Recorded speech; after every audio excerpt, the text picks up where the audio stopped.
2018 or 2017, there was terabytes of data stolen from a defense contractor by the Chinese about our next generation of submarines. It was in the Washington Post, and I was like, something is going to happen because of this. And then a couple of years later, they announced that they were going to do something to make sure it didn't happen again. So in 2019, we heard about it. Within 3 months, I did write about 120-page of policies, procedures, system security plan that covered the regulation, became the base framework that we still use today, 5 years later. 2020 was the first full year, and then it's grown since then. So now that it's pushing over $3 million in recurring revenue on contractually, and then another $500,000 or so a year in project work at least.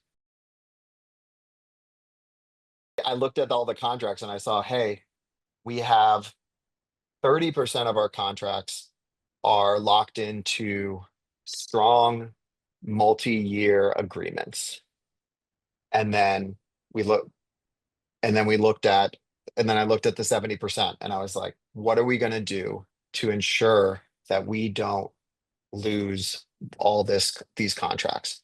And so over the next 18 months, I targeted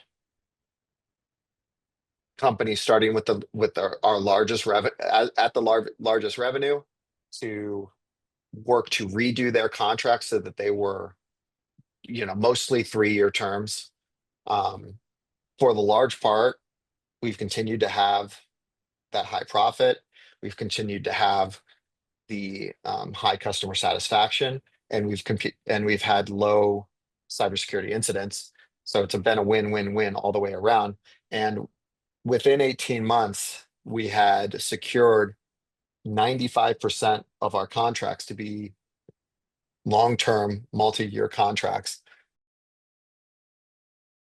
And like I said earlier, we consider ourselves a customer service company that does IT. So customer service satisfaction, very, very valuable to us. That is usually between 97 and 98% customer Oh, wow. satisfaction on the work that we do. And 96.9, that's a giant red flag for us. Like, it's bad. Anything below 97, we're concerned about.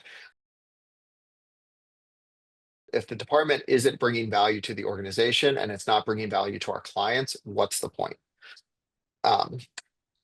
The next thing that I would do, and that I have tried to do since, took me about 3 departments to figure this out, but bring somebody alongside with the building process. Because I really enjoy setting up something from scratch, training people to do it, building it up, and then stepping away and being able to work on the next thing. Doing the same thing forever and ever and ever it's not really how I'm wired. Thankfully, I've worked with some really great people and been able to get, you know, I've been able to get people that have worked for me, promotions, raises, all of that. And, and that's what you want. I mean, I